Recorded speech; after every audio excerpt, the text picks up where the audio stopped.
Swayam Prabha. Digital India. Educated India.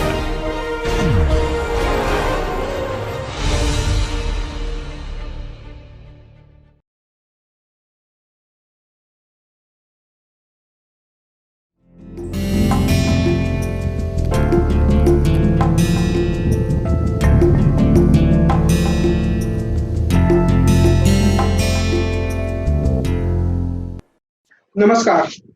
दोस्तों, हम लोगों ने राजनीतिक विचारधारा के बारे में चर्चा की शुरुआत की थी और हमारी पिछली चर्चा राजनीतिक विचारधारा क्या है और विचारधारा को समझने के लिए मार्क्सवादी और गैर मार्क्सवादी विचारकों के द्वारा किस तरीके के प्रयास किए गए हैं, इससे संबंधित था। इसमें हमने यह देखा था कि किस तरीके से विचारधारा एक महत्वपूर्ण भूमिका निभा रही है हमारे जीवन में। अगर हम खुद को राजनीतिक व्यक्ति कहते हैं तो राजनीतिक विचारधारा उसमें हमारी सोच को अभिव्यक्त करने का एक महत्वपूर्ण साधन होती है। कई बार ऐसा होता है कि हम यह नहीं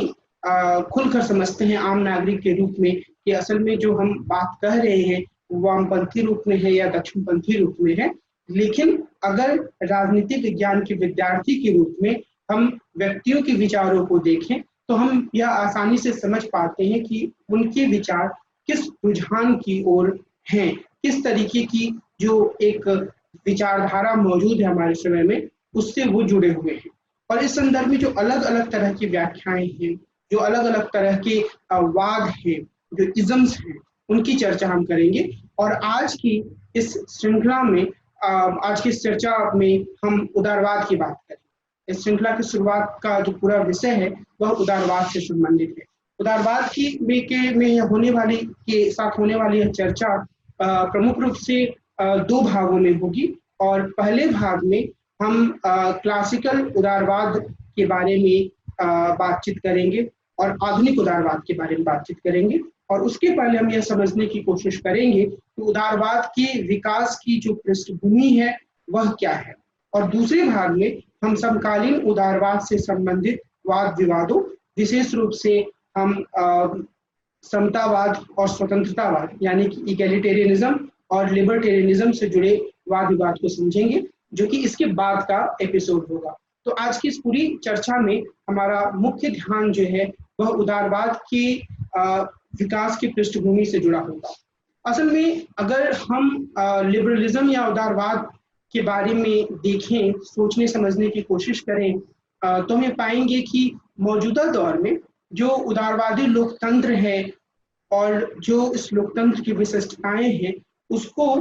एक तरीके की उच्चता की स्थिति यानी कि हायर सिचुएशन उसको मिला हुआ है। वर्तमान दुनिया में यह माना जाता है कि जो भी समाज है अगर वह कुछ उदारवादी मूल्यों का अनुपालन कर रहा है तो वह एक बेहतर समाज है। और हर समाज के लिए यह एक आदर्श स्थिति है, हर राष्ट्र राज्य के लिए, नेशन स्टेट के लिए यह एक आदर्श स्थिति है कि वह इस पूरी जो व्यवस्था है उदारवादी समाज की, उदारवादी लोकतंत्र की, उसकी ओर खुद को आगे बढ़ाए। तो इस स्थिति में इसको एक उच्चता की स्थिति प्राप्त है।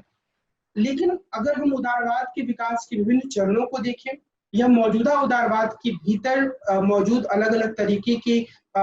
डिबेट्स को, वाद विवाद को देखें तो हमें पता चलेगा कि असल में उदारवाद के भीतर कुछ बिंदुओं पे अगर सहमति है तो उससे ज्यादा कई बिंदु ऐसे हैं जिसके बारे में उदारवाद के भीतर सहमति नहीं है और उन बिंदुओं को समझना काफी महत्वपूर्ण है। हम अपनी चर्चा की यात्रा में चर्चा के दौरान इन सभी बिंदुओं को देखने और समझने की कोशिश करेंगे।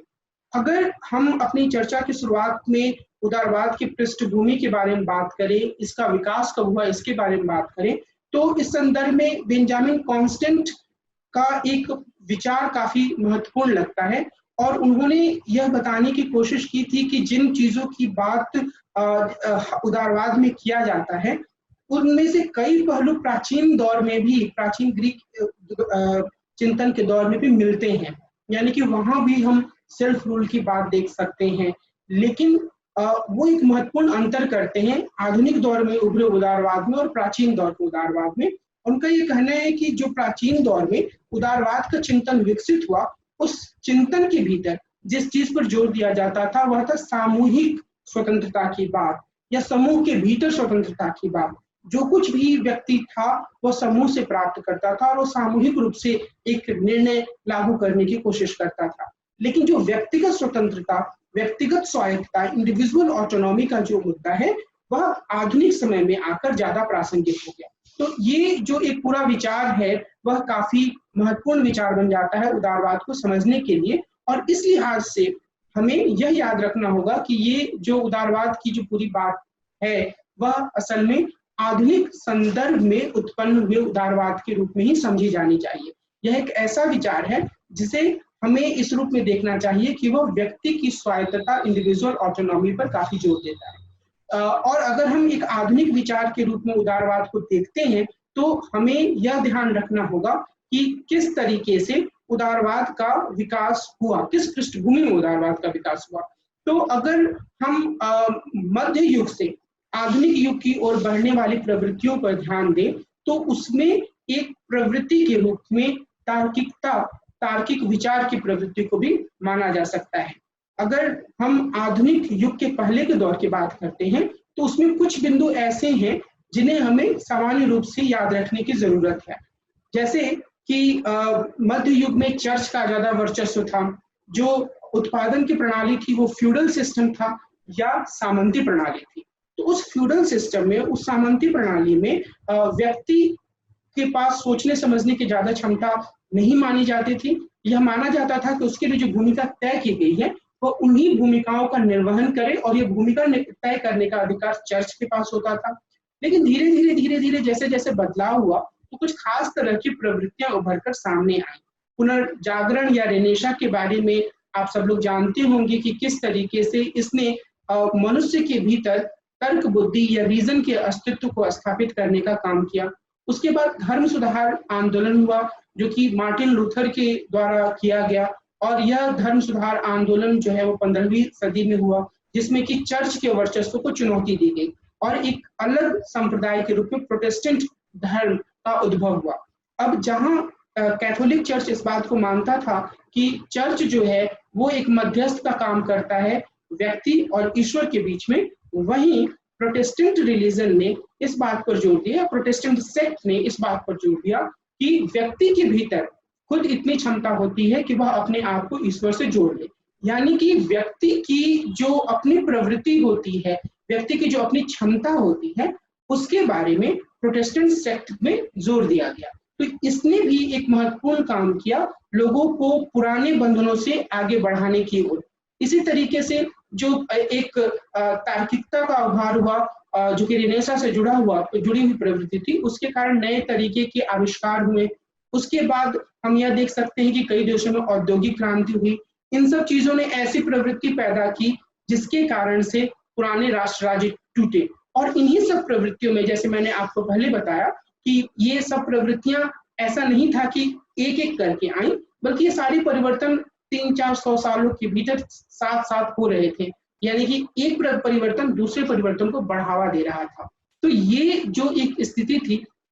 इसी स्थिति के भीतर उदारवाद का भी उद्भव हुआ, एक ऐसी सोच के रूप में जिसमें कि व्यक्ति की ऑटोनॉमी को, व्यक्ति की स्वायत्तता को काफी महत्वपूर्ण माना जाता था। और एक तरीके से उदारवाद के उदय ने, हम कह सकते हैं कि पूंजीवाद के लिए रास्ता भी खोला,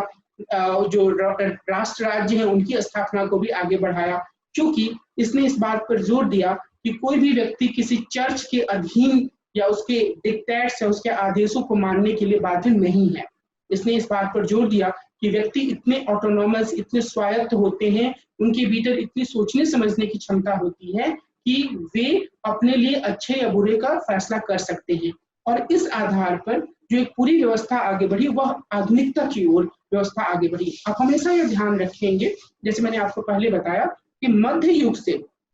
आधुनिक युग की ओर जो बदलाव हुआ उसमें ऐसा नहीं था कि पहले एक घटना घटी। कुछ ऐतिहासिक इन चीजों को रख सकते हैं, जैसे कि रेनेसा के बाद धर्म सुधार आंदोलन हुआ, लेकिन मोटे तौर पर जो प्रवृत्तियां थी उन्होंने एक दूसरे को पुश किया, एक दूसरे को आगे बढ़ाया। तो हम हमेशा यह नहीं कह सकते हैं दावे के साथ कि पहले एक घटना के बाद दूसरी घटना हुई, यानी कि पहले औद्योगिक क्रांति का बिगुल हुआ, उसके बाद आधुनिकता की प्रवृत्ति उभर कर सामने आई। बल्कि हम ये कह सकते हैं कि मोटे तौर पर ये सभी धीरे धीरे एक दूसरे को मजबूत कर रही थी, एक दूसरे को मजबूत करने वाली प्रवृत्ति के रूप में थी। और इन्हीं प्रवृत्तियों के संदर्भ में हम उदारवाद के उद्भव को भी देख सकते हैं। और उदारवाद में जब हम आगे देखेंगे कि क्लासिकल उदारवाद का विचार किस तरीके से सामने आया, तो इसमें हम यह ध्यान देंगे कि जिसे हम क्लासिकल उदारवाद कहते हैं,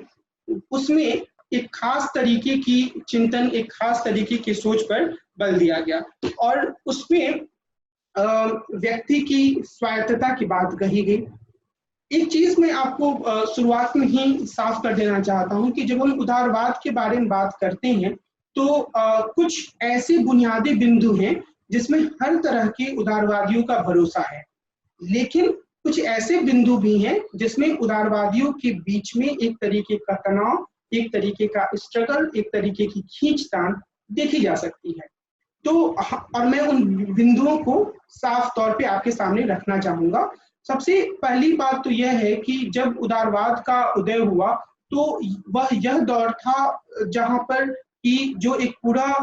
मध्य युग की जो प्रवृत्ति थी उसका धीरे धीरे करके पतन हो रहा था और नए राष्ट्र राज्य की आधारशिला रखी जा रही थी। आधुनिकता की सोच काफी उभर कर सामने आ गई थी और इसी में व्यक्ति की तार्किक होने की संभावना उभर कर सामने आई और इसके पीछे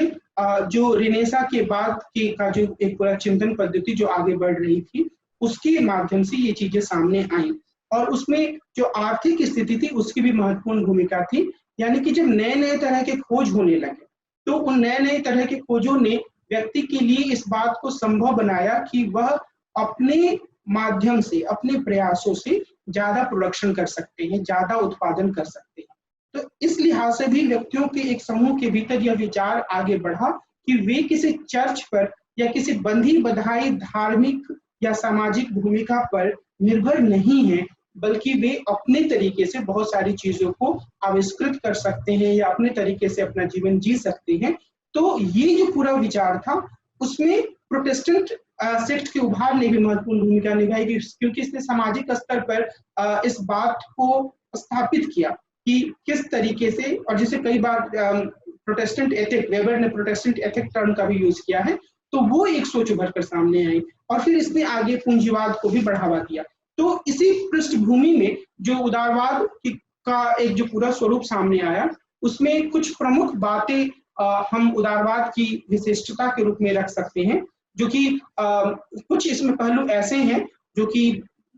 मुख्य रूप से क्लासिकल उदारवाद से जुड़े हुए थे और कुछ पहलू ऐसे हैं जिनके बारे में हम यह कह सकते हैं कि असल में उदारवाद की सभी धाराओं ने इनका अनुसरण किया, इनको अपने साथ जोड़कर रखा। जैसे पहली बात जो है कि तार्किक व्यक्ति की अवधारणा। तार्किक व्यक्ति की अवधारणा का अर्थ यहाँ पर क्या है कि व्यक्ति जो होता है उसके भीतर रीजन होता है, बुद्धि, विवेक होता है। इसके माध्यम से प्रत्येक व्यक्ति यह फैसला कर सकता है, यह निर्णय ले सकता है कि उसके लिए सही क्या है, उसके लिए गलत क्या है, और इसके आधार पर वह व्यक्ति अपने जीवन के बारे में फैसला कर सकता है। तो ये जो एक मध्य युग की प्रवृत्ति थी कि व्यक्तियों के ऊपर कुछ खास तरीके की पहचान को थोप दो, व्यक्तियों के ऊपर कुछ खास तरीके के कर्तव्य को थोप दो और उनसे यह उम्मीद करो कि वो इसी के माध्यम से अपने जीवन को संचालित करेंगे, उसको उदारवाद के उदय ने खारिज किया। और जब हम उदारवाद के उदय की बात कर रहे हैं तो आप इस चीज को ध्यान में रखेंगे कि मोटे तौर पर हम 17वीं से 18वीं सदी के बीच के दौर की बात कर रहे हैं और ज्यादातर हमें इस पे ध्यान रखना चाहिए कि 18वीं सदी में के बारे में असल में ज्यादा जो एक कदम पहुंच चुका था मानव सभ्यता का, उस दौर की बातचीत हम कर रहे हैं। दूसरा, तो ये जो व्यक्तियों के तार्किक होने की अवधारणा है उसके बारे में यह याद रखने की जरूरत है कि यह अवधारणा उदारवाद के हर रूप में मौजूद है। चाहे हम समकालीन उदारवाद की बात करें, चाहे हम मॉडर्न उदारवाद की बात करें, सब में यह बात स्वीकार की जाती है कि जो व्यक्ति होते हैं वो तार्किक होते हैं और उन्हें तार्किक व्यक्ति के रूप में ही देखा जाना चाहिए। हर व्यक्ति के पास अपना रीजन होता है और इसी से जुड़ा हुआ दूसरा बिंदु यह है कि व्यक्ति जो होते हैं वे स्वायत्त होते हैं, ऑटोनोमस होते हैं। इसका अर्थ क्या है? इसका अर्थ यह है कि व्यक्ति के भीतर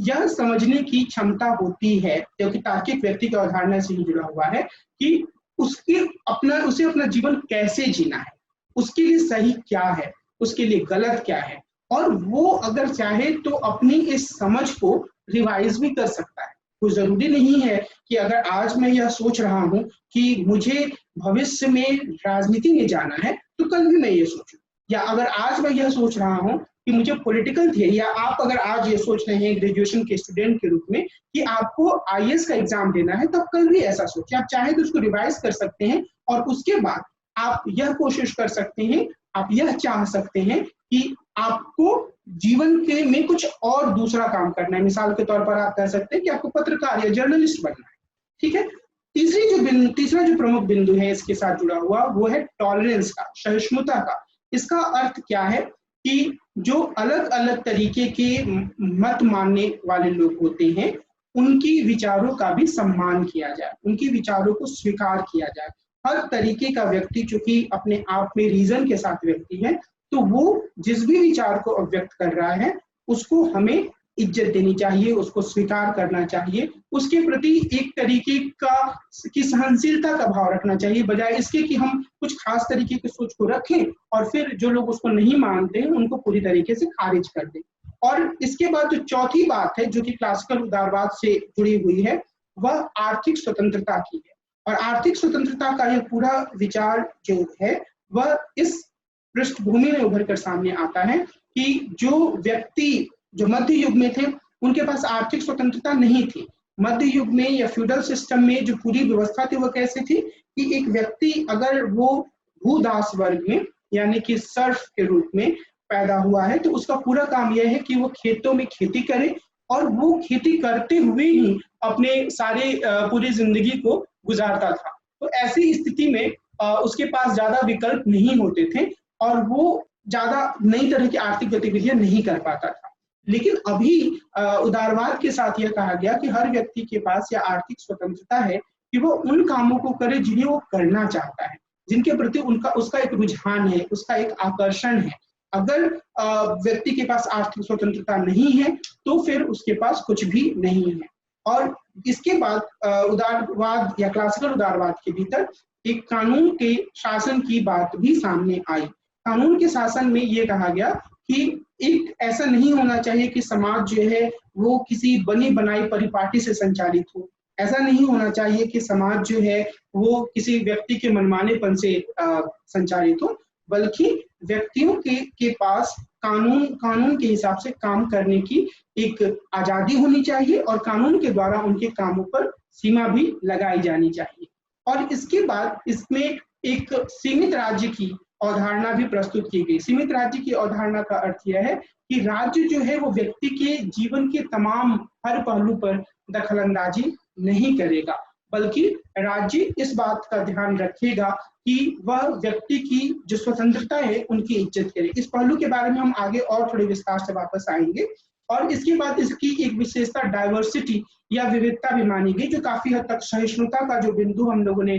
लिया था उससे जुड़ी हुई है। क्योंकि अगर हम डाइवर्सिटी को समझते हैं और उसके प्रति सहिष्णुता रखते हैं, तभी हम वास्तविक अर्थों में उदारवादी हो पाएंगे। क्योंकि उदारवादी होने का मतलब यह तो है कि मैं एक ऑटोनोमस व्यक्ति हूँ, लेकिन यह समझ भी है कि दूसरा भी ऑटोनोमस व्यक्ति है। उदारवादी होने का मतलब यह तो है कि मैं एक व्यक्ति हूँ जिसके पास अपना रीजन है, लेकिन इसके साथ यह विचार भी जुड़ा हुआ है कि दूसरे व्यक्ति भी रीजन के साथ काम करते हैं। अब मैं आप लोगों को यहाँ यह बता देना चाहता हूँ कि जो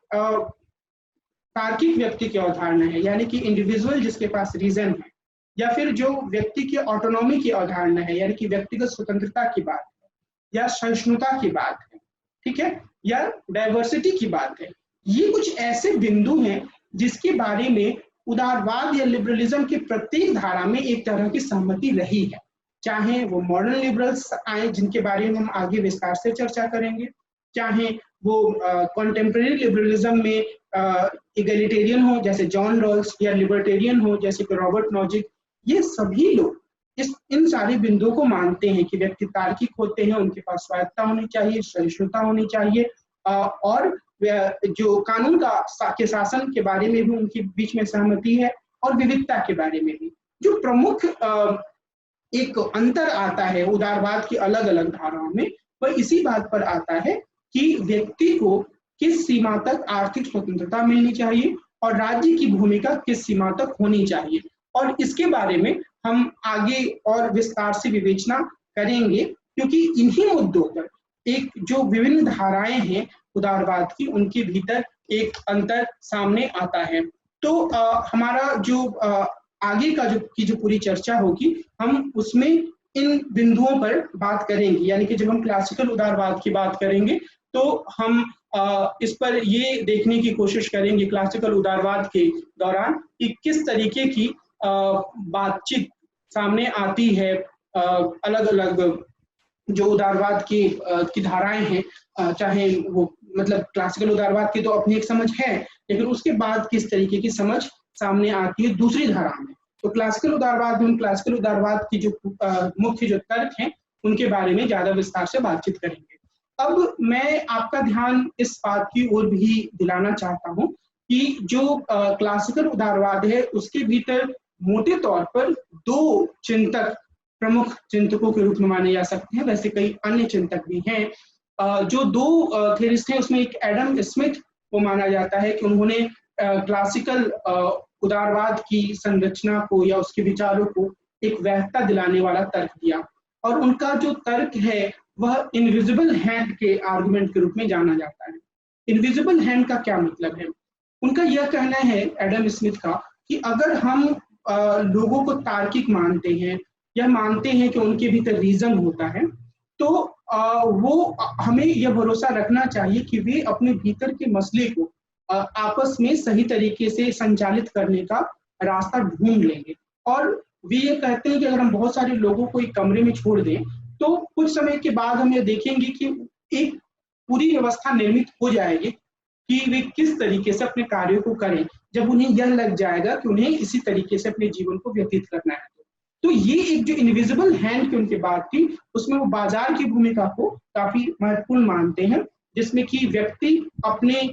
आधार अपने ग्रुप, चूंकि वो तार्किक होते हैं और चूंकि उन्हें यह पता होता है कि उन्हें अपनी गतिविधियों को कैसे संचालित करना है, उन्हें यह पता होता है कि उन्हें खुद को दूसरों की स्थिति में रखना है, उन्हें यह पता होता है कि किस तरीके से वे अपनी गतिविधियों को करते हुए अपने लाभ को सुनिश्चित तो करें लेकिन इस पूरी व्यवस्था को भी बनाए रखें। तो ऐसे सिचुएशन में वो एक अदृश्य हाथ, जो कि कई बार एक बाजार की शक्ति के रूप में भी जिसको माना जाता है, वह उन्हें यह सिखाती है कि कैसे वो अपनी गतिविधियों को संचालित करें। तो ये जो इनविजिबल हैंड का कॉन्सेप्ट है वो ह्यूमन बीइंग के रीजन के साथ और उनकी जो इकोनॉमिक एक्टिविटी करने की जो प्रवृत्ति होती है उसके साथ जोड़कर उदारवादी गतिविधि को सामने रखती है। और इसमें यह माना जाता है कि जो राज्य की भूमिका है, एडम स्मिथ भी इस बात पर जोर देते हैं, वो एक अंपायर के रूप में हो सकती है। अंपायर का अर्थ यहाँ पर यह है कि अगर मैं बहुत सारे लोगों को एक साथ देख रहा हूँ, तो अगर वो सामान्य रूप में गतिविधि करते हैं, अगर वो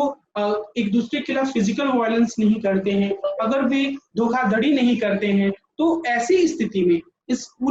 पूरी स्थिति में जो चीज हम कर सकते हैं, जिस चीज को हम महत्व दे सकते हैं, वो यह है कि राज्य जो है वो बस एक लिमिटेड स्टेट के रूप में बाहर खड़ा रहे और इन चीजों को देखे, इनके बारे में वो ज्यादा दखलंदाजी ना करे। क्योंकि अगर राज्य दखलंदाजी करेगा तो यह एक ऐसी स्थिति को पैदा कर सकता है जिससे कि व्यक्तियों की जो स्वतंत्रता होती है अपनी गतिविधि करने की, वह स्वतंत्रता बाधित हो। तो इस रूप में जो एडम स्मिथ अपने विचार को रखते हैं, वह एक तरीके से आर्थिक स्वतंत्रता की ओर ले जाता है, और हम यह भी कह सकते हैं कि वह एक ऐसी व्यवस्था की ओर ले जाता है जहां पर पूंजीवादी उत्पादन हो सकता है। यानी कि जहां पर जो संपत्ति है वो एक व्यक्ति के हाथ में केंद्रित हो सकती है, क्योंकि राज्य की ओर से कोई दखलंदाजी नहीं की जाएगी। तो एडम स्मिथ के अलावे जो जॉन लॉक हैं, उन्होंने भी काफी महत्वपूर्ण तरीके से इन विचारों को प्रस्तुत किया, और लॉक के विचारों में हम प्रमुख रूप से ये देख सकते हैं कि उन्होंने यह बताने की कोशिश की कि जो आधुनिक राज्य होता है उसमें व्यक्ति की स्वतंत्रता को सबसे महत्वपूर्ण स्थान मिलना चाहिए। और इस संदर्भ में वो बाकायदे यह तर्क देते हैं कि कुछ ऐसी बुनियादी स्वतंत्रताएं होती हैं, कुछ ऐसे बुनियादी अधिकार होते हैं, प्राकृतिक अधिकार होते हैं, यदि उनका उल्लंघन किसी राज्य के द्वारा किया जाता है तो व्यक्ति उस राज्य से बगावत कर सकते हैं। और इस संदर्भ में मुझे उम्मीद है कि आप लोग जॉन लॉक के बारे में यह जानते होंगे कि वे उनकी जो पुस्तक है टू ट्रीटाइज ऑन गवर्नमेंट, उसमें फर्स्ट एंड सेकंड ट्रीटाइज के इसमें हम देख सकते हैं, उसमें वो अपना सोशल कॉन्ट्रैक्टेरियन थ्योरी के माध्यम से राज्य की एक अवधारणा प्रस्तुत करते हैं। और इस पूरी अवधारणा में, इस पूरी चर्चा में वो यह रेखांकित करने की कोशिश करते हैं कि व्यक्ति की स्वतंत्रताओं का क्या महत्व है। और इसमें वो व्यक्ति के 3 तरीके के बुनियादी प्राकृतिक अधिकारों की बात करते हैं, जिसमें कि वो इस बात पर जोर देते हैं कि प्रत्येक व्यक्ति को जीवन का अधिकार होना चाहिए, संपत्ति का अधिकार होना चाहिए, कुछ बुनियादी स्वतंत्रताओं का अधिकार होना चाहिए। लेकिन इसके पहले, इन सब पहलुओं पर आने से पहले और यह देखने से पहले कि वो किस तरीके से पूंजीवादी व्यवस्था को भी जस्टिफाई करते हैं उदारवाद की अपनी तरफदारी के माध्यम से, हम इस बात पर वो समझने की कोशिश करते हैं कि आखिर जॉन लॉक ने किस तरीके से अपने विचारों को प्रस्तुत किया। अगर आप जॉन लॉक के लेखन से परिचित हैं तो मुझे उम्मीद है कि आप सब उनसे परिचित होंगे, लेकिन फिर भी मैं कुछ बुनियादी स्तरों से शुरू करना चाहता हूँ इस बात को। जॉन लॉक ने अब एक सोशल कॉन्ट्रैक्टेरियन थियरिस्ट थे, हॉब्स और रूसो की तरह, यानी कि उन्होंने प्राकृतिक अवस्था की कल्पना करते हुए अपने लेखन को अब सामने रखा। उन्होंने एक समझौता के माध्यम से बताया कि संप्रभु कैसा होना चाहिए या सॉवरेन या राज्य कैसा होना चाहिए। तो ये जो एक पूरा वर्णन है वो हमें जॉन लॉक के लेखन में भी मिलता है, और हम उनके लेखन में थोड़ा नजदीक जाकर यह देख सकते हैं कि आखिर वो किस तरीके से व्यक्ति की बुनियादी स्वतंत्रता के तर्क को स्थापित करते हैं, और इसके अलावा वे संपत्ति के असीम अधिकार की भी स्थापना करते हैं। जॉन लॉक जब स्टेट ऑफ नेचर की बात करते हैं, प्राकृतिक अवस्था की बात करते हैं, तो वो यह बोलते हैं कि इस प्राकृतिक अवस्था में व्यक्ति के पास बुनियादी रूप से अपने शरीर के ऊपर या अपने श्रम के ऊपर ही अधिकार होता है,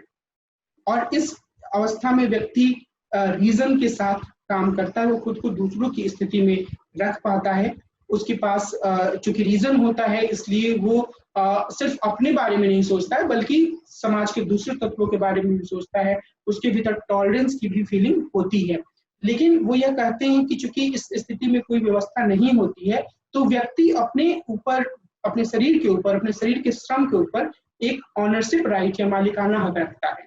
और जब वह इस स्थिति में प्रकृति की किसी वस्तु में अपना श्रम मिलाता है तो फिर वह वस्तु उसकी संपत्ति हो जाती है। मिसाल के तौर पर एक व्यक्ति जाता है, उसे प्यास लगी होती है और वो पानी निकालता है नदी से, तो वह नदी का पानी में चूंकि उसका श्रम मिल गया इसलिए वो उसकी संपत्ति हो गई जॉन लॉक के हिसाब से। या फिर उसे भूख लगी है और भूख लगने के बाद वह जाता है, वो सेब के पेड़ को देखता है और वहां से कुछ सेब तोड़ता है, तो चूंकि सेब को तोड़ने के दौरान सेब से उसका श्रम मिश्रित हो गया इसलिए वो उसकी संपत्ति हो गई। लेकिन इसके साथ ही जॉन लॉक एक तर्क भी जोड़ते हैं और वे कहते हैं कि किसी भी व्यक्ति को अब उतनी ही वस्तु प्रकृति से लेनी चाहिए जितनी उसे जरूरत हो। यानी कि अगर मुझे भूख लगी है तो मैं सारे पेड़ का सारा सेब तोड़कर अपने पास संग्रहित नहीं कर सकता, ये सही नहीं होगा जॉन लॉक के हिसाब से, यह गलत है, बल्कि मुझे इतना ही तोड़ना चाहिए जितना कि मेरी अपनी जरूरत के हिसाब से है, और मुझे दूसरों के लिए जितना मैंने लिया है उतना ही अच्छा छोड़ देना चाहिए। वो ये तर्क देते हैं। लेकिन जब वो इससे आगे बढ़ते हैं तो वो एक और तर्क इसमें जोड़ते हैं कि व्यक्ति अगर चाहे तो वो अपने जो उसकी संपत्ति है या जो चीजों को संग्रहित कर रहा है वो ऐसी चीजों को संग्रहित जरूर कर सकता है जो कि अनडिस्ट्रॉयबल मोड में, जो कि नष्ट नहीं होते। सोना चांदी नष्ट नहीं होता है, पैसा नष्ट नहीं होता है, तो वो उसको संग्रहित कर सकता है। यह बात जॉन लॉक कहते हैं। इसके अलावा जॉन लॉक इस चीज पे भी जोर देते हैं कि जो व्यक्ति होते हैं क्योंकि वो अपने श्रम के मालिक होते हैं और वो उनके अपने अस्तित्व से जुड़ा होता है, तो वो अगर चाहें तो खुद यह निर्णय ले सकते हैं कि वो अपने श्रम को बेचना चाहते हैं। इसका अर्थ क्या है? इसका अर्थ यह है कि कोई व्यक्ति, जैसा कि मध्य युग में होता था, किसी को से जबरदस्ती काम नहीं करवा सकता है, लेकिन अगर व्यक्ति खुद स्वेच्छा से यह चाहे तो वो अपने श्रम को बेच सकता है। तो ये एक बात जॉन लॉक स्थापित करते हैं। इसके अलावा जॉन लॉक ने इस बात पर भी जोर दिया कि जो एक ऐसी स्थिति होती है जहां पर जिसका कोई प्राइवेट प्रॉपर्टी जैसी कोई चीज नहीं होती है, वो कॉमन्स के रूप में होती है, तो उसकी कोई देखभाल नहीं करता है, उससे कुछ ज्यादा उत्पादन नहीं होता है। लेकिन अगर एक ऐसी जगह है, एक ऐसा स्थान है जहां पर एक तरीके से एक व्यक्ति का मालिकाना है, तो वहां से प्रोडक्शन ज्यादा होता है और लॉक का कहना है कि इससे हर किसी का लाभ हो सकता है। इसका मतलब क्या है? मतलब यह है कि मान लीजिए कि एक भूमि का टुकड़ा है, जैसे कि हम लोगों ने पार्क कहा अपनी सोसाइटी का, लेकिन उस पार्क का कोई देखभाल करने वाला नहीं है, क्योंकि किसी को यह अंदाजा नहीं है कि असल में वो प्रॉपर्टी किसकी है। तो लॉक के सूत्र का प्रयोग करें तो हम ये कह सकते हैं कि कुछ समय के बाद वहां पूरी गंदगी हो जाएगी, वहां कोई व्यवस्था नहीं रहेगी। लेकिन लॉक यह कहते हैं कि अगर उस भूमि के टुकड़े को हम किसी एक व्यक्ति को दे देते हैं, तो वह व्यक्ति उस पार्क की सही तरीके से देखरेख करेगा। हो सकता है कि वो कुछ पैसा भी लगा दे कि अगर आप पार्क में बैठना चाहते हैं तो आपको 5 रुपया देना होगा, तो इससे उसे भी काम करने के लिए प्रेरणा मिलेगा और लोगों को अच्छा एक वातावरण मिलेगा, क्योंकि उनके घर के आसपास एक सुंदर पार्क होगा, तो सबको इसका फायदा होगा, वो यह बताना चाहते हैं। तो एक तरीके से इस पूरी यात्रा में जहां पर वो इकोनॉमिक एक्टिविटीज की स्वतंत्रता की बात करते हैं, वो संपत्ति को संचित करने की स्वतंत्रता की भी बात करते हैं, लेकिन वो अनडिस्ट्रॉयबल मोड में होना चाहिए। और हम जानते हैं कि ह्यूमन सिविलाइजेशन के साथ जब पैसे का विकास हो गया, जब सोने चांदी को एक महत्वपूर्ण धातु के रूप में स्वीकार किया गया, तो उसके बाद एक तरीके से जो पूंजीवादी व्यवस्था की स्थापना की जो पूरी पूर्व शर्तें थी, वह लॉक के विचारों में मिल जाती हैं। और इसके इन सब तर्कों के बाद वो यह कहते हैं कि जब एक राज्य बनता है सिविल सोसाइटी के बाद, जब एक राजनीतिक रूप से लोग यह फैसला करते हैं कि कौन शासन करेगा, तो उसमें वो ये बोलते हैं कि जो भी राज्य होगा, जो भी शासन करने में होगा, वह व्यक्ति की संपत्ति, व्यक्ति के जीवन और व्यक्ति की बुनियादी स्वतंत्रताओं की सुरक्षा करेगा। लॉक कभी भी जो बुनियादी स्वतंत्रताएं हैं उनको परिभाषित नहीं करते हैं, तो उसमें हम लगातार नई नई चीजों को सम्मिलित होते हुए देख सकते हैं। मोटे तौर पर जो फंडामेंटल राइट्स में जो बातें कही गई हैं, उस तरह की स्वतंत्रताओं को उसमें शामिल माना जा सकता है। तो हम यह कह सकते हैं कि जॉन लॉक ने जिस तरीके से क्लासिकल उदारवाद को प्रस्तुत किया, उसमें उन्होंने व्यक्ति के संपत्ति के संचय की स्वतंत्रता को स्वीकार किया, उसमें उन्होंने व्यक्ति द्वारा अपने श्रम को बेचे जाने की स्वतंत्रता को स्वीकार किया, लेकिन इसके साथ ही उन्होंने इस बात पर जोर दिया कि व्यक्ति जो होता है उसके पास जीवन की स्वतंत्रता भी होती है और उसके पास कुछ अन्य बुनियादी स्वतंत्रताएं भी होती हैं, जिसे कोई भी राज्य उससे नहीं छीन सकता है। और अगर कोई भी राज्य उसे छीनने की कोशिश करता है, उसे उनसे लेने की कोशिश करता है, तो वह एक तरीके से उदारवाद का उल्लंघन होगा और व्यक्ति चाहे तो अपनी आत्म सुरक्षा के लिए इसके खिलाफ कार्रवाई कर सकता है। तो ये लॉक के जो विचार आए या जिस तरीके से हम लोगों ने क्लासिकल उदारवाद को देखा, उसमें हम दो स्तरों पर इसके आलोचनाओं को देख सकते हैं। एक जो बाद में मॉडर्न लिबरल्स के द्वारा की गई आलोचना है, जिससे हम कुछ देर बाद बात करेंगे, और दूसरी आलोचना जो कि मुख्य तौर पर बात सामने आई मार्क्सवादियों के द्वारा। नारीवादियों ने भी इसकी आलोचना की। नारीवादी क्या कहती हैं या किस तरीके का तर्क प्रस्तुत करती हैं, उसके बारे में हम नारीवाद से संबंधित जो हमारी चर्चा होगी उस पर विस्तार से बात करेंगे। लेकिन नारीवादियों की मुख्य आलोचना का आधार यही था कि जिस तरीके की बात क्लासिकल लिबरल्स कर रहे हैं वो असल में पब्लिक स्फीयर से जुड़ा हुआ है, वहां महिलाओं की कोई समानता की स्थिति नहीं है। दूसरा कि वो परिवार की तो बात ही नहीं करते हैं जहां पर अधिकांश महिलाएं रहती हैं। तो वो मुख्य रूप से ये जो प्रवृत्ति है कि जो जेंडर जस्टिस जैसी कोई चीज हो, उसकी अनुपस्थिति की ओर इशारा करती है। दूसरे स्तर पर जो मार्क्सवाद के भीतर की जो आलोचना है वो काफी महत्वपूर्ण है, उसे हमें समझने की जरूरत है। मार्क्स यह कहते हैं कि असल में जो उदारवाद है वो पूरे उदारवाद को बोलते हैं और उस आलोचना की वैधता को, लेजिटिमेसी को हम आगे के उदारवाद की जो धाराएं हैं उसमें भी देखेंगे। मार्क्स और एंगल्स दोनों का यह तर्क होता है कि जो उदारवाद के भीतर जो तरह तरीके के मूल्यों की बात कही गई है और इंडिविजुअल ऑटोनॉमी की बात कही गई है, इंडिविजुअल लिबर्टी की बात कही गई है, वो असल में एक दिखावे के रूप में होता है, एक फसाद के, एक मोटे पर्दे के रूप में होता है, जिसके पीछे जो पूंजीवाद का जो लगातार हो रहा एक्सप्लॉयटेशन है श्रमिकों का, उसको छुपाने की कोशिश की जाती है। अब इनका अगर हम एक उदाहरण के माध्यम से इस तर्क को समझने की कोशिश करें तो वो क्या हो सकता है। वह तर्क यह हो सकता है कि उदारवाद यह मानता है कि हर व्यक्ति के पास अपने श्रम को बेचने या ना बेचने का फैसला करने की आजादी है, और यह स्थिति निश्चित रूप से मध्ययुगीन फ्यूडल सिस्टम से अलग है, क्योंकि फ्यूडल सिस्टम में हमसे यह कोई पूछता नहीं था, हमारे पास ये आजादी नहीं थी कि हम अपने श्रम को बेचें या ना बेचें। हमारी एक समाज में स्थिति थी और उस स्थिति के हिसाब से ही हमें काम करना था। अगर हमारा जन्म एक भूदास परिवार में हुआ तो पूरे जीवन भर हमें खेतों में काम करते हुए उत्पादन करना था। लेकिन जब पूंजीवाद आया तो पूंजीवाद के भीतर यह आजादी मिली कि व्यक्ति चाहे तो अपने श्रम को करने से मना कर सकता है। मिसाल के तौर पर अगर हम किसी रिक्शे वाले के पास जाते हैं और कहते हैं कि हमें यहाँ से दूर जाना है उस जगह पर, तो उस जगह का जब नाम लेते हैं तो रिक्शा वाला कहता है कि अच्छा 40 रुपया लगेगा। हम कहते हैं कि नहीं 30 में चलो, वो कहता है कि नहीं 40 तो लगेगा, तो हम आगे बढ़ जाते हैं। तो रिक्शे वाले के पास मना करने की आजादी है, कोई फ्यूडल वैल्यूज नहीं है, हम उसे मजबूर नहीं कर सकते। लेकिन समस्या क्या है इस पूरी उदारवादी चिंतन के हिसाब से, पूरी उदारवादी चिंतन के साथ, तो कार्ल मार्क्स या मार्क्सवाद के भीतर से यह तर्क दिया जाता है कि असल में यह एक दिखावा इसलिए होता है क्योंकि लोगों के पास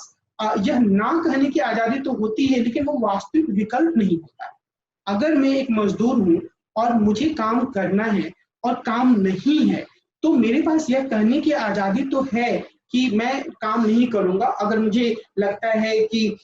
मुझे सही तरीके से वेतन नहीं मिल रहा है तो। लेकिन हकीकत यह है कि शोषण इतना ज्यादा है, एक्सप्लॉयटेशन इतना ज्यादा है कि लोगों के पास और कोई विकल्प नहीं होता है बजाय इसके कि वो जो काम देने वाले लोग हैं उनकी शर्तों को माने। तो अगर रिक्शा वाला एक व्यक्ति को मना करता है, जो मैंने पीछे उदाहरण दिया कि नहीं मैं वहां जाऊंगा, लेकिन वो पूरे दिन भर ऐसा नहीं कर सकता, उसके पास ये विकल्प नहीं है। उसे आखिरकार इस चीज को, चूंकि वहां पर कंपटीशन भी काफी है, बहुत सारे रिक्शे वाले हैं, ये मैं सिर्फ उस उदाहरण को आगे बढ़ा रहा हूँ, तो उसे एक समय के बाद अपने आप को और ज्यादा फ्लेक्सिबल बनाना होता है और फिर उसके हिसाब से वो काम के लिए आगे बढ़ता है। उसके पास यह विकल्प नहीं होता है कि वह जिस काम में लगा हुआ है रोज रोज के उबाऊ काम में, उस काम को छोड़ के एकदम से कोई नया ऐसा काम ढूंढ ले जिसमें उसकी रुचि है। अगर उसकी रुचि पेंटिंग बनाने में है तो एक रिक्शा वाले के पास यह विकल्प नहीं है कि वह अपने रोजमर्रा के काम को छोड़ के पेंटिंग बनाए, बावजूद इसके कि उदारवाद यह कहता है कि वह इतना स्वतंत्र है कि वह चाहे तो ऐसा कर सकता है। तो ये जो एक मार्क्सवाद के द्वारा जो सीमा दर्शाई गई क्लासिकल लिबरलिज्म की, कि वह समाज के भीतर एक तरीके से कैपिटलिस्ट सिस्टम को या कैपिटलिस्ट सिस्टम के द्वारा किए जा रहे एक्सप्लॉयटेशन को लेजिटिमेसी देने का काम करता है, उसको ढकने का काम करता है। तो वह एक आलोचना ऐसी है जो कि उदारवाद के हर रूप के साथ बार बार वापस आती है। और इसी संदर्भ में सीमित राज्य का जो कॉन्सेप्ट है उसे बाद के जो मॉडर्न लिबरल्स है उन्होंने भी क्रिटिसाइज किया। और इसका उनका जो मुख्य तर्क था वो ये था कि जो पूरी व्यवस्था की बात क्लासिकल लिबरल्स के द्वारा की जा रही है उसमें उन लोगों का ध्यान नहीं है जो कि धीरे धीरे गरीब से गरीब होते चले जाएंगे और जो हांसी पर पड़ते जाएंगे, उनके बारे में कोई खास तरीके का प्रावधान नहीं है। मतलब कि अगर हम यह कहते हैं कि व्यक्ति को अपने शरीर से श्रम उत्पन्न करने की आजादी है और अनडिस्ट्रॉयबल मोड में उस श्रम को रख भी सकता है, तो ऐसी स्थिति में अगर किसी व्यक्ति के पास बहुत ज्यादा संपत्ति हो जाती है और दूसरा व्यक्ति गरीब हो जाता है, तो फिर इस स्थिति में जो दूसरा गरीब व्यक्ति है वो अपने विवेक का या अपने रीजन का कैसे प्रयोग करे या फिर वो अपनी जीविका के साधनों को कैसे जुटाए, इसके बारे में किसी भी तरीके का जो एक महत्वपूर्ण समाधान है वह क्लासिकल लिबरलिज्म के भीतर मौजूद नहीं है, ऐसा मॉडर्न लिबरल्स तर्क देते हैं। और इसी के आधार पर मॉडर्न लिबरल्स ने अपने तर्कों का विकास करने की कोशिश की, जिसके बारे में हम कुछ समय बाद और विस्तार से चर्चा करेंगे। लेकिन मोटे तौर पर मैं यहाँ पर फिर से इस बात को आपके सामने प्रस्तुत दोहराना चाह रहा हूँ। जो क्लासिकल लिबरलिज्म है वह व्यक्ति की ऑटोनॉमी की बात करता है, टॉलरेशन की बात करता है, डाइवर्सिटी या विविधता की बात करता है, व्यक्ति की आर्थिक स्वतंत्रता और सीमित राज्य की भी बात करता है। लेकिन जो ये आर्थिक स्वतंत्रता और सीमित राज्य वाला मसला है, उस पे उसकी काफी तीखी आलोचना हुई और उस तीखी आलोचना के परिणाम स्वरूप उदारवाद के भीतर ही एक खास तरीके से ये सोच सामने आई कि किस तरीके से उदारवाद को और ज्यादा बेहतर रूप में या एक ऐसे रूप में प्रस्तुत किया जा सकता है जिससे कि व्यक्ति वास्तविक अर्थों में अपनी ऑटोनॉमी को, अपनी स्वायत्तता को हासिल कर पाए। और यह एक बहुत ही महत्वपूर्ण पहलू था जिसके बारे में हम और आगे देखने की कोशिश करेंगे जब हम। तो जो मॉडर्न लिबरल्स थे उन्होंने जब अपने विचारों की को आगे बढ़ाने की शुरुआत की तो मुख्य रूप से उनका जोर क्लासिकल लिबरलिज्म की कमियों से आगे जाने की तरफ था। और इसमें दो स्तरों पर मुख्य रूप से हम अंतर देख सकते हैं, एक राज्य की भूमिका के बारे में और दूसरा आर्थिक आजादी की जो पूरी संकल्पना थी उसको कैसे देखा जाए, उसको कैसे समझा जाए या उसको कैसे और ज्यादा बेहतर तरीके से हासिल किया जाए इसके बारे में। क्योंकि आर्थिक आजादी का अर्थ यह नहीं है कि वो कुछ व्यक्तियों के हाथों में सीमित रहे, बल्कि वो और लोगों तक पहुंचे और यहीं से होते हुए व्यक्ति की स्वतंत्रता को विस्तृत करने के लिए उनकी कुछ स्वतंत्रताओं को बाधित करने का विचार भी सामने आया। तो इसमें हम मुख्य रूप से दो विचारकों पर ध्यान दे सकते हैं। एक तो इसमें जो आधुनिक उदारवाद के भीतर जॉन स्टुअर्ट मिल हैं, उनका विचार काफी प्रमुख है और उन्होंने बहुत सारी पुस्तकें लिखी, पर प्रिंसिपल्स ऑफ पॉलिटिकल इकोनॉमी और ऑन लिबर्टी के भीतर हम इस तरीके के विचारों को देख सकते हैं। और दूसरे टी.एच. ग्रीन हैं जिनके विचारों को हम इस संदर्भ में देख सकते हैं। तो सबसे पहले हम जॉन स्टुअर्ट मिल के विचारों पर ही बात करेंगे। जॉन स्टुअर्ट मिल के विचारों पर अगर हम देखें उनके विचारों को तो यह बात सामने आती है कि उन्होंने इस बात पर जोर दिया कि जो एक तरीके की स्वतंत्रता की बात कही जा रही थी काफी हद तक क्लासिकल उदारवाद के भीतर, जिसमें कि सीमित राज्य की अवधारणा थी, लेसेस फेयर या व्यक्तियों के आर्थिक गतिविधियों में बिल्कुल ही प्रतिबंध ना होने की बात थी, उस पर उन्होंने रोक लगाने की बात की, उस पर उन्होंने सीमाएं लगाने की बात की। पूरी तरीके से रोक की बात सही नहीं होगी। तो उन सीमाओं का अर्थ क्या था? उनका यह कहना था, जॉन स्टुअर्ट मिल का, कि राज्य का जो यह पूरा काम है उसमें हम उसमें उसकी हस्तक्षेपकारी भूमिका को हम देख सकते हैं। और एक स्तर पर उन्होंने कहा कि राज्य को एक कल्याणकारी भूमिका निभानी चाहिए, एक ऐसी भूमिका निभानी चाहिए जिससे व्यक्ति का जीवन जो है वो एक डेवलपमेंटल डेमोक्रेसी की ओर आगे बढ़ सके, यानी कि जो पूरी एक लोकतांत्रिक व्यवस्था है वो व्यक्ति के विकास की तरफ भी ज्यादा गहराई से ध्यान दे, इस पर जोर दिया जॉन स्टुअर्ट मिल ने। अगर हम जॉन स्टुअर्ट मिल के लेखन को देखें तो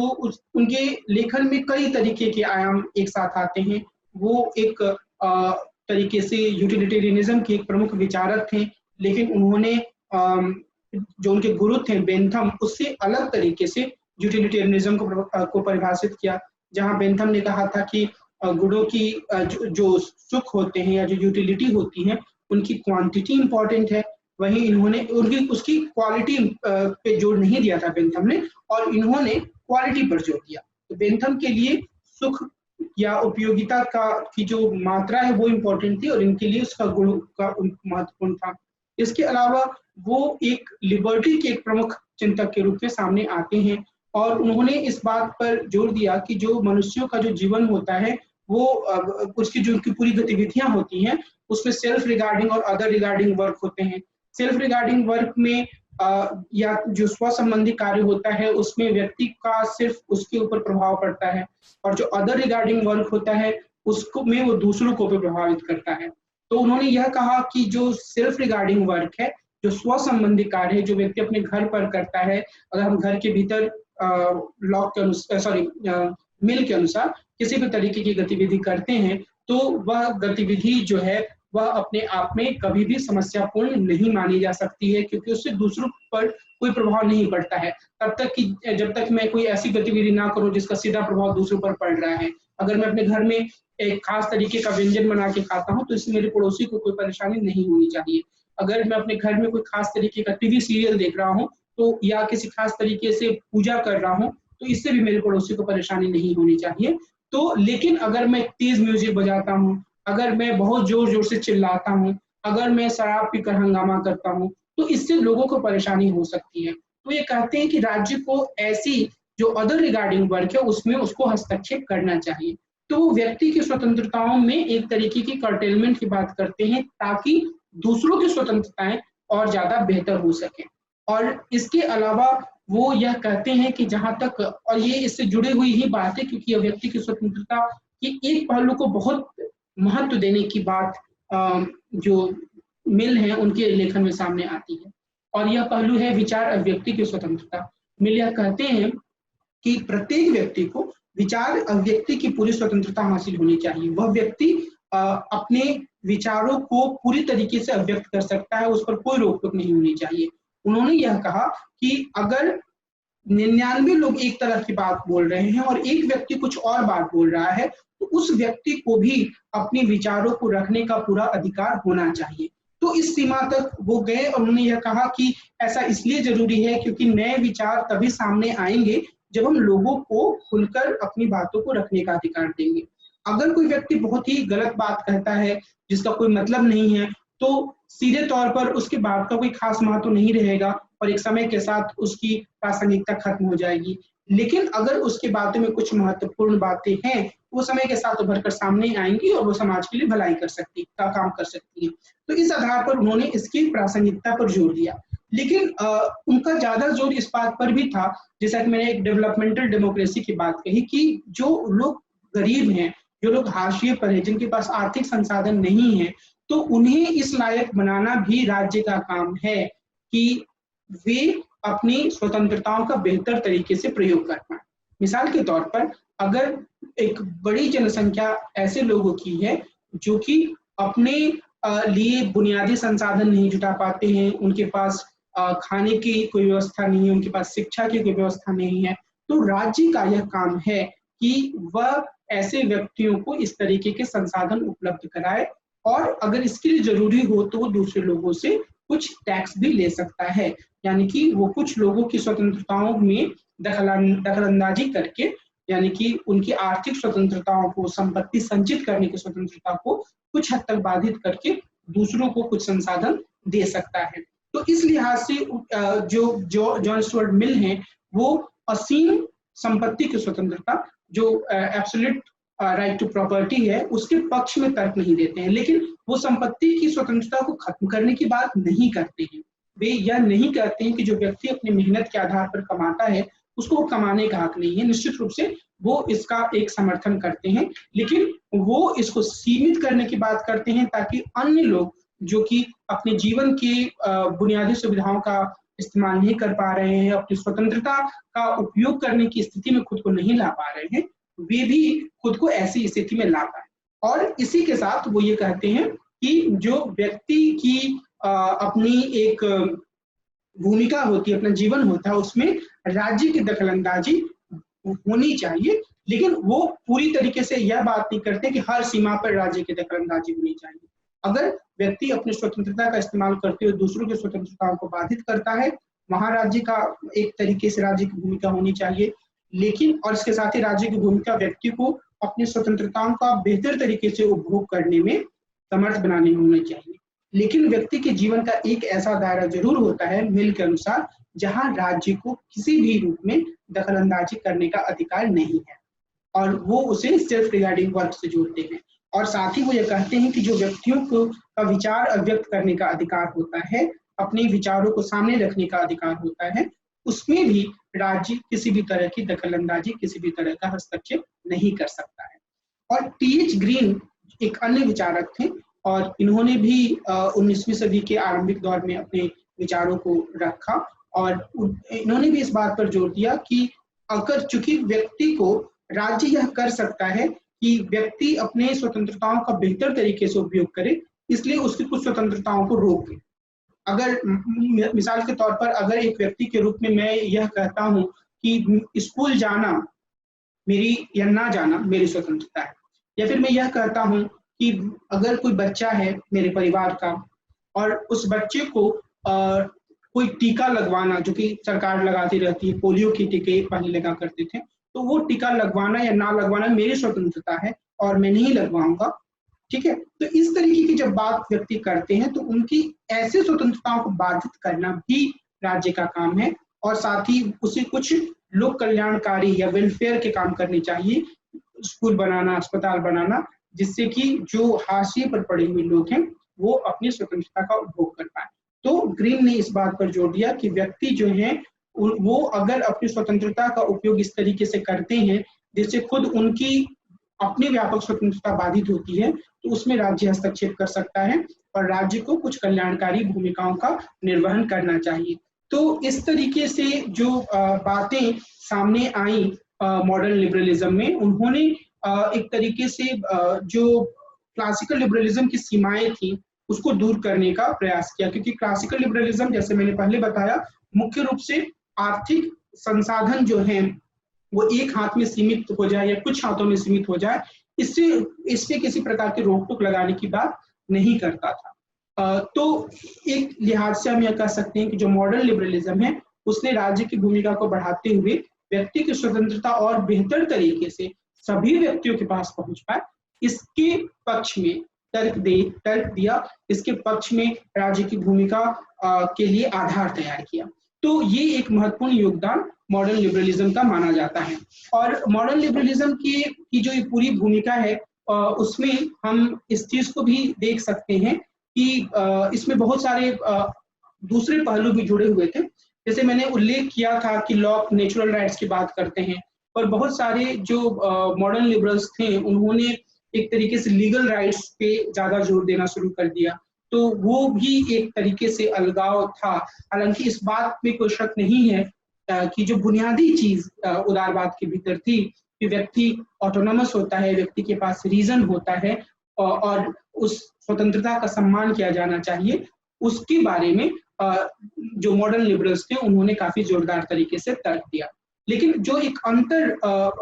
इनके बीच में है वो राज्य की भूमिका और व्यक्ति की स्वतंत्रता को बेहतर तरीके से कैसे हासिल किया जाए इसके बारे में। एक अन्य जो पहलू है जिसे हमें याद रखने की जरूरत है वह है कि मॉडर्न लिबरल्स की खुद की क्रिटिसिज्म्स को कैसे देखा जा सकता है। एक तो बाद में क्लासिकल लिबरलिज्म के मूल्यों को लेकर कई सारे लेखकों ने चिंतन किया और वो 20th सेंचुरी के दूसरे भाग में लिबर्टेरियनिज्म के रूप में भी एक तरीके से उन्हीं मूल्यों का फिर से उभार हुआ, और उसमें यह तर्क दिया गया बार बार, और जो कि मॉडर्न लिबरलिज्म को क्रिटिसाइज करते हुए दिया गया। फ्रीडमैन ने इस तरीके का तर्क दिया, हैथ ने इस तरीके का तर्क दिया कि जो राज्य की गतिविधियां जो होती हैं जो कि व्यक्तियों की आर्थिक स्वतंत्रता में हस्तक्षेप करती हैं, वो आखिरकार जाकर व्यक्तियों की पूरी स्वतंत्रता के मतलब को ही खत्म कर देती हैं। और इससे फिर यह तर्क दिया गया कि जो लोग होते हैं जिनके पक्ष में राज्य कल्याणकारी काम करता है वो आलसी हो जाते हैं, वो अपने से मेहनत नहीं करते हैं, और जो व्यक्ति जो मेहनत करता है उसके लिए जो काम करने की जो प्रेरणा होती है उस पर काफी ज्यादा रोक लगती है, क्योंकि उस व्यक्ति को कोई कारण नजर नहीं आता है कि वो काम करे, वो खुद मेहनत करता है लेकिन राज्य उसके संसाधन को लेकर किसी और व्यक्ति को दे देती है। तो ये ऐसे तर्क हैं जो कि बाद में इगैलिटेरियनिज्म के खिलाफ या जॉन रॉल्स के विचारों के खिलाफ भी सामने आए। लेकिन अगर हम मार्क्सवादी पर्सपेक्टिव से देखें तो इसकी जो पूरा एक ये कोशिश की थी मॉडर्न लिबरलिज्म की तरफ से, उसकी यह कहकर आलोचना की गई कि असल में इस रूप में भी जो लिबरलिज्म है वो कैपिटलिज्म को डिफेंड करने का ही काम कर रहा है। यानी कि अगर समाज का एक बड़ा तबका इकोनॉमिक रिसोर्सेज से रहित हो जाएगा तो वह तबका किसी भी स्थिति में जो अलग अलग तरीके के रिसोर्सेज या अलग अलग तरीके की वस्तुएं बनाई जाएंगी कैपिटलिस्ट प्रोडक्शन के द्वारा, वो उसका उपभोग नहीं कर पाएगा क्योंकि उसके पास इतना साधन ही नहीं होगा। तो इससे कैपिटलिज्म एक तरीके से एक ऐसे दुष्चक्र में आ जाएगा जहां पर उसमें ठहराव आने की गुंजाइश बनने लगेगी, मंदी की गुंजाइश भी बन सकती है। तो इस स्थिति से निपटने के लिए हमेशा ही कुछ परचेजिंग पावर, खरीदने की शक्ति गरीब या हास्याकृत लोगों के पास होनी चाहिए। और जो मॉडर्न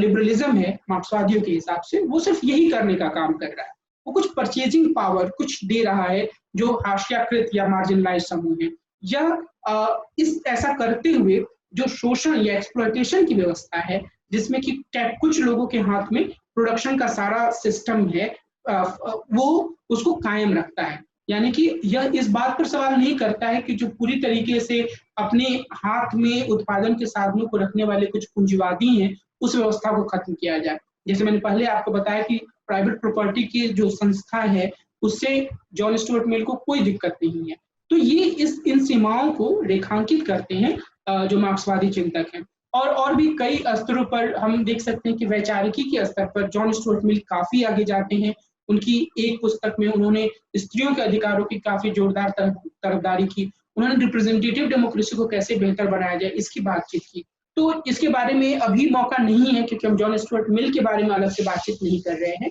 लेकिन हमें यह ध्यान रखना होगा कि हालांकि मार्क्सवादी इसकी काफी तीखी आलोचना करते हैं। नारीवादियों की तरफ से यह आलोचना आ सकती है कि हालांकि जॉन स्टुअर्ट मिल ने काफी नारी अधिकार की बात की, लेकिन वास्तविकता के धरातल पर जो लिबरल सोसाइटीज के भीतर जो दिक्कतें थी, उनको हटाने के लिए कोई रेडिकल प्रयास नहीं किया गया। लेकिन कुल मिलाकर जो एक उदारवाद की जो पूरी यात्रा है, उसमें जो मॉडर्न लिबरलिज्म है वो एक महत्वपूर्ण हस्तक्षेप के रूप में सामने आया, और उसने उदारवाद को बेहतर बनाने के लिए कई महत्वपूर्ण संशोधन सुझाए, और इससे उदारवाद ज्यादा बेहतर रूप में सामने आया, इसमें भी कोई संदेह नहीं है। और उससे जो एक असीमित संपत्ति संचय करने की आजादी थी, या राज्य की जो अत्यधिक सीमित भूमिका थी, बिल्कुल ही एक नाइट वॉचमैन की तरह की, वो दूर बस खड़े होकर देखे, वो भूमिका भी खत्म होती है, और उससे एक ऐसी स्थिति सामने आती है जहां पर जो वास्तव में जो स्वतंत्रता की बात थी वो बहुत सारे लोगों तक पहुंच पाए। और ये एक ऐसा विचार था जो कि अभी भी काफी प्रासंगिक बना हुआ है। तो उदारवाद की इन दो धाराओं पे जो हमारी पूरी चर्चा है, उससे मुझे उम्मीद है कि आप क्लासिकल उदारवाद और मॉडर्न लिबरलिज्म के बारे में एक समझ बना पाए होंगे। और हम इसके बारे में अपनी चर्चा को अगले एपिसोड में भी जारी रखेंगे, और हम वहां पर कॉन्टेम्प्रेरी लिबरलिज्म पर और ज्यादा विस्तार से बात करेंगे कि कैसे जॉन रॉल्स और लिबर्टेरियनिज्म के भीतर एक दो धाराएं आई, और फिर कैसे उदारवाद की आलोचना करते हुए कम्युनिटेरियनिज्म और मल्टीकल्चरलिज्म की बातचीत हुई। तो इसके बारे में मैं आपको एक समझ देने की कोशिश करूंगा अगली क्लास में, अगली चर्चा में, अगले एपिसोड में। अभी आज की चर्चा में मैं यही विराम लूंगा, और हम फिर कल मिलते हैं, या और जब भी हम बात करेंगे फिर हम लिबरलिज्म के दूसरे जो आयाम हैं कॉन्टेम्परेरी लिबरलिज्म, उसके बारे में एक समझ बनाएंगे। नमस्कार।